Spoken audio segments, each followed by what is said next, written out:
Here we have the Dell Inspiron 14 5000 series 2-in-1. It's basically a laptop that can kind of fold into a tablet, and we're gonna find out if it's any good.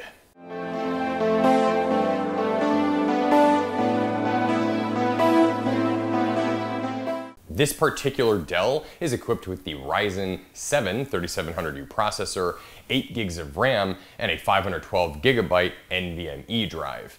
And I absolutely love this thing. Let's talk trackpad and keyboard for a moment. Keyboard is fantastic. It's got a backlight, it's kind of soft and but crisp to touch on. There's not a lot of typos. You'll find yourself being able to type on this thing for hours and not get any finger fatigue. It's just a lovely little keyboard to press away on. It does not have a full-size numpad on the right or anything like that, but it's just a well-equipped keyboard. The keys are the right size, they're all in the right place. It just functions and feels awesome. And the same goes with the trackpad. It's multi-gesture, it just feels good to kind of click on. Things navigate around on the screen very well. It's just a great all-around touchpad, and input on this thing is very good.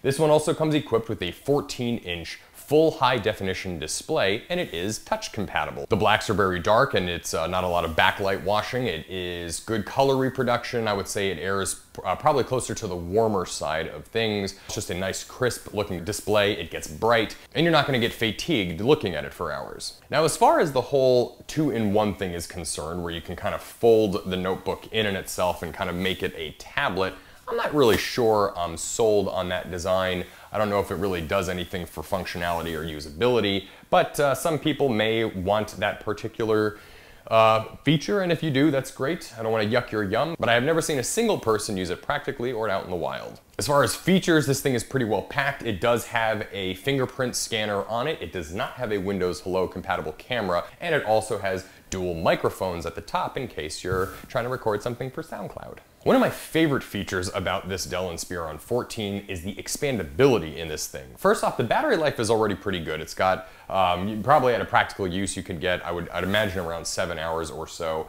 But when you crack the bottom of this thing open, it will reveal that not only can you upgrade your NVMe storage, you can also add in an additional SATA drive as well. And in this kind of small form factor, that's pretty rare. And I just think that's a really impressive, awesome thing that Dell added. And it's gonna be a welcome feature for those that are kind of using this more as like a power notebook, either photo editors or anybody that wants to carry a lot of videos or something with them on the fly. I feel like this computer would be very good for maybe like a contractor or something like that, somebody that needs to like store a lot of data but are bouncing around from job site to job site. And it is made with like pretty good materials. It's plastic, it's not metal, but they're built well, and they could certainly take a lot of abuse. If you're a student, you could throw this thing from dorm to backpack and whip it around with no problem. And I like that it is the silver sort of matte finish, unlike the previous Inspiron we just reviewed that had that sort of textured stuff on it. This is a much nicer material. It doesn't get your fingerprints and doesn't, it just holds up a little bit better. But this thing has great expandability both internally and of course on the outside as well. Let's talk input and output for a moment. So, this thing comes with USB-C, which is fantastic. You can have plenty of expandability that way.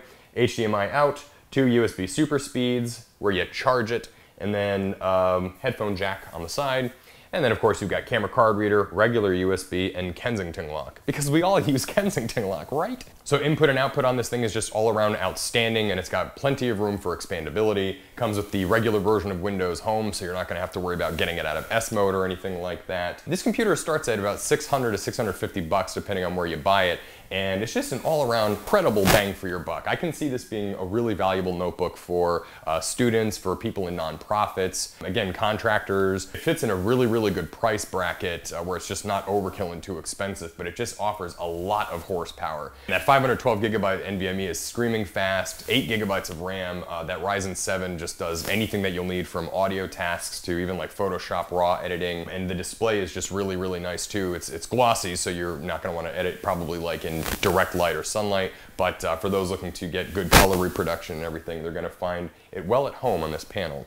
Speakers on it aren't very good. If we're going to talk about some cons for a second, they're okay. They get a little distorty. They get loud enough, but they're not really high fidelity or anything like that. So you will probably want a set of headphones to go along with this thing. As far as wireless technologies are concerned, it has wireless AC built in, it has Bluetooth 4.2, and it does have pen support for the display as well if you do decide to use it in tablet mode. Now, it's not really a wireless thing, but nevertheless a feature you should be notified about. And it's just a screaming fast little nimble notebook. I think anybody that buys it's going to be happy for it. I highly recommend it. I love the price tag. I love the features and expandability. If you have any questions or anything, please feel free to reach out to us in the comment section. Please like and subscribe, and we will be back with another video really soon.